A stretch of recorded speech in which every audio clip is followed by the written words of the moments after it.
¿Estás ahí? ¿Estás a bordo de AM550? ¿Estás a bordo de 24/7 Noticias? ¿Salimos? Viaje al puerto de la noche. El pasaje que nos merecemos a esta hora. En esta noche, en esta vida.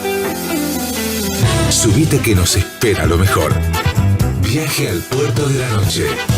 Conduce el escritor y periodista Sergio Sarachu. Verónica Schuster, ¿cómo estás? Muchas gracias por recibirnos a esta hora. Sergio, ¿qué tal? Buenas noches, un gusto para mí poder hablar con vos. Gracias por el contacto. Verónica, debe ser sumamente apasionante recorrer el río Chubut desde la cordillera hasta el mar, pero analizando las poblaciones que estaban en ese río, en esa zona. Yo creo que eso debe ser lo que más te atrapó para ponerte a estudiar quiénes habían poblado esa región, ¿o no? Tal cual lo decís vos, Sergio. La verdad que sí.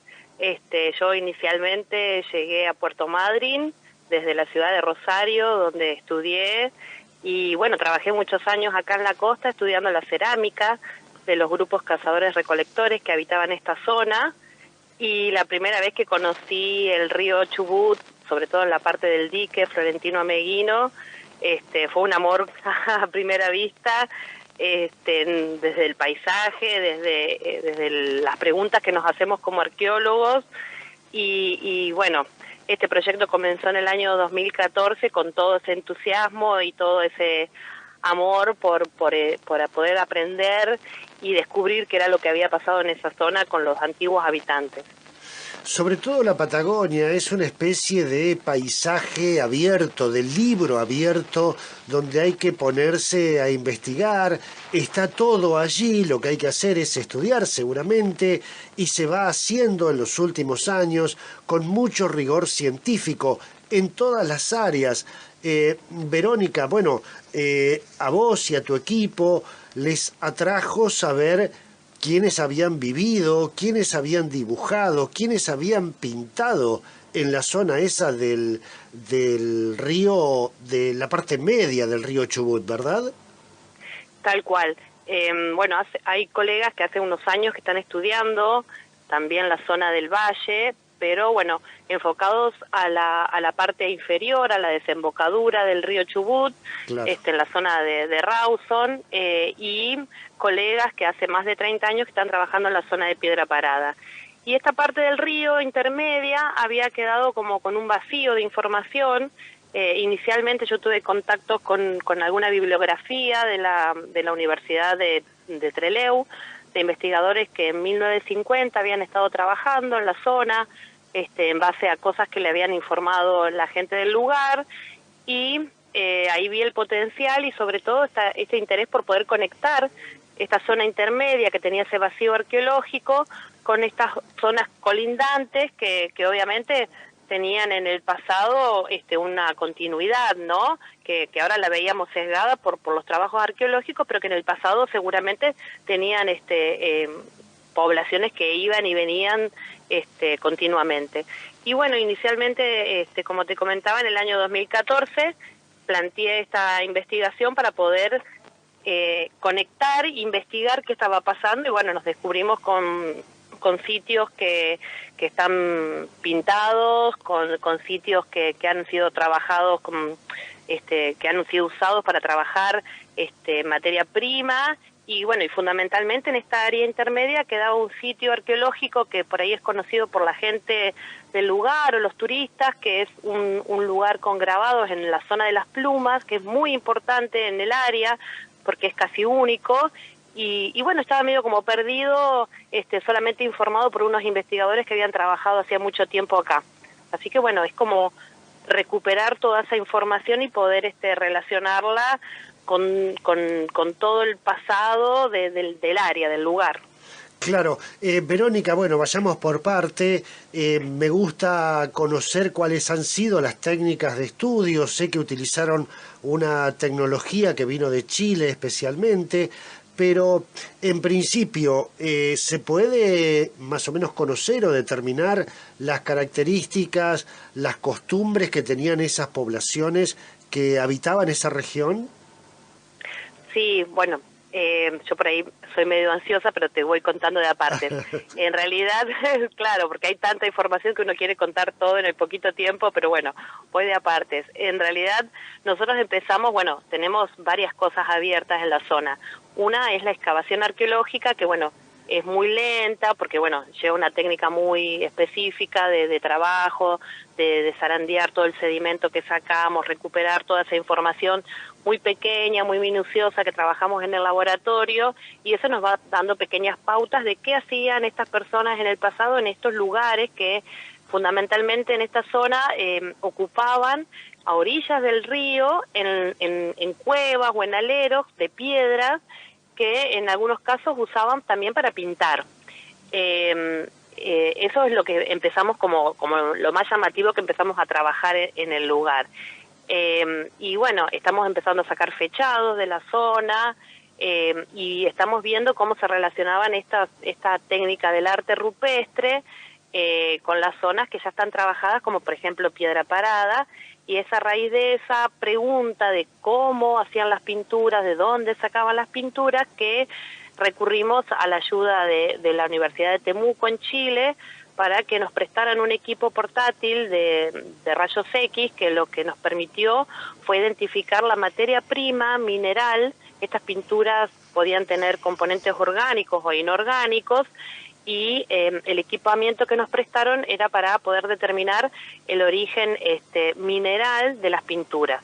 Y esa fue como nuestra primera etapa que hicimos previo a la pandemia, que bueno, nos dejó un año un poco guardado, pero bueno, claro, arrancamos con eso. Bueno, es fundamental la utilización de esa tecnología porque creo que es de las pocas veces que se ha utilizado en nuestra zona, pero además lo podés hacer ahí mismo en el lugar, ¿verdad? Tal cual lo decís vos, estás muy informado, Sergio, es verdad. Es la primera vez que se usó en arte rupestre en la zona de Patagonia, y no solamente que nos permite, lo bueno es que podemos usar esa tecnología in situ en el lugar. Esto nos trae un montón de beneficios porque además de cuidar y preservar el patrimonio, porque si no uno tendría que sacar una parte de la muestra de esa pintura, en estos casos que estamos trabajando, las pinturas están muy desvaídas, muy lavadas, no son tan visibles, y por ahí no nos permitían sacar muestras para estudiar en el laboratorio. Entonces esta tecnología, este equipamiento, que es la realidad es que es muy caro y es muy costoso y no tenemos el alcance en el país, nos permitió poder estudiar por primera vez el arte rupestre sin tener que tomar muestras de los pigmentos. Verónica, ¿se ha podido determinar en ese lugar o en Piedra Parada o en otro lugar de la Patagonia por qué esas poblaciones hacían esos grabados o esas pinturas?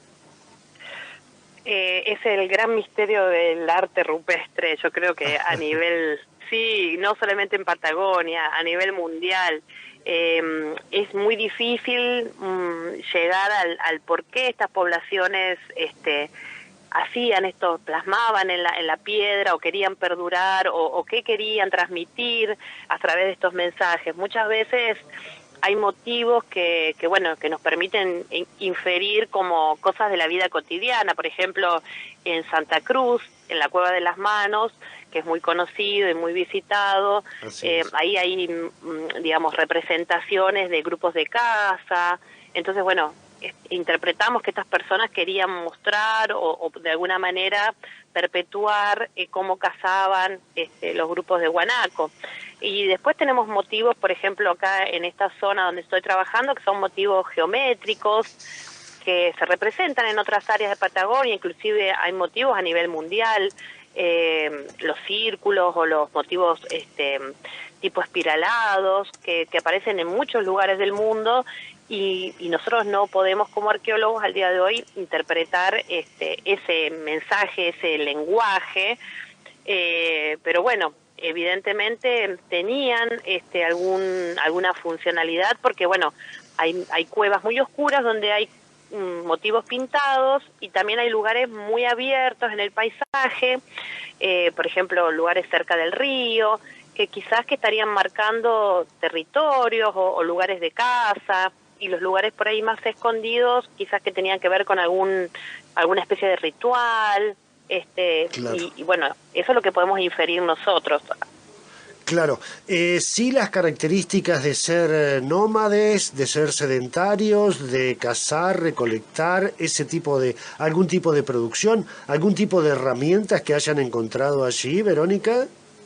Sí, claro, sí, eso sí, a través nosotros le llamamos el registro arqueológico, que bueno, por ahí es una terminología un poco extraña para el que lo escuche y no trabaja, pero en realidad lo que nosotros hacemos es trabajar sobre los residuos, sobre muchas veces sobre la basura que quedó de esa época, y nos trae un montón de información fragmentaria muchas veces, porque bueno, encontramos objetos rotos, y eso nos permite de a poquito ir armando las piezas como de este rompecabezas de lo que pasó en el pasado, y a través de ese trabajo minucioso de excavación y encontrar estos pequeños fragmentos y trabajarlo en el laboratorio, podemos llegar a inferir qué herramientas usaban, cómo las usaban, qué comían, por ejemplo, si usaban cerámica, si tenían puntas de flecha, cómo eran las puntas de flecha, si las tenían con arpones, si usaban arco y flecha, qué tipo de alimentación tenían. Todo eso sí es nuestro trabajo así de detective, por decirlo de alguna manera, y es súper apasionante. Es tan apasionante. Le quiero contar a la audiencia que estamos cómodamente instalados aquí en Puerto Madryn, hablando con una científica apasionada, arqueóloga, Verónica Schuster. Pertenece al CENPAT, al IDEAUS y al CONICET, por supuesto. Es tan apasionante, Verónica, que yo siempre le cuento a la audiencia el trabajo de ustedes, de encontrar, por ejemplo, una semillita de zapallo de hace miles de años, les puede indicar si esa población cultivaba o no. Exactamente, sí. Bueno, gracias a un montón de técnicas nuevas que tenemos, desde la química, la geología, hemos usado técnicas de diagnóstico por imágenes que usan los médicos, radiografías, todo eso nos permite, y al paso del tiempo, cuanto más se van evolucionando estas técnicas, nos permiten tener más información. Por ejemplo, en el caso de la cerámica arqueológica, acá en la zona de la costa pudimos determinar qué se estaba cocinando, claro, a través de un estudio químico, que se procesaban recursos del mar, como pinnípedos, que se cocinaban guanacos, recursos vegetales, que muchas veces vos decís esto de la semilla, y hay algunos lugares donde es factible encontrarlas, y otros como en la costa, que por ahí, por la zona del viento y la arena, los recursos vegetales se pierden, no los registramos a través de tanto tiempo, digamos, estamos hablando 1000, 2000 años, y sí se pudo determinar a través de un estudio químico, por ejemplo, de un fragmento de cerámica. Claro, claro. Eso es lo apasionante del trabajo de ustedes. Justamente el trabajo de ustedes, Verónica, necesita, bueno, el apoyo y el aporte del Estado en todos sus niveles, y también la complicidad de la población, sobre todo la población cercana a estos lugares a cielo abierto, o de quienes lo visitan, del turismo. ¿Cómo ves vos en esa zona que se preserve o no esas riquezas que tienen? Es tal cual como vos lo decís, Sergio. Digamos, una parte hacemos nosotros, y otra parte muy importante es la población local. Claro. Siempre tratamos de tener contactos con ellos, porque ellos son los que en realidad deben cuidar, y son los que más conocen el patrimonio, más que nosotros, que por ahí vamos al campo en algunas oportunidades, pero la gente que vive en la zona conoce los lugares, nos ayuda un montón. Siempre nos dan alguna pista de algo que hay por ahí, que han visto, y por supuesto también en la mano de ellos está el cuidado y la protección del patrimonio.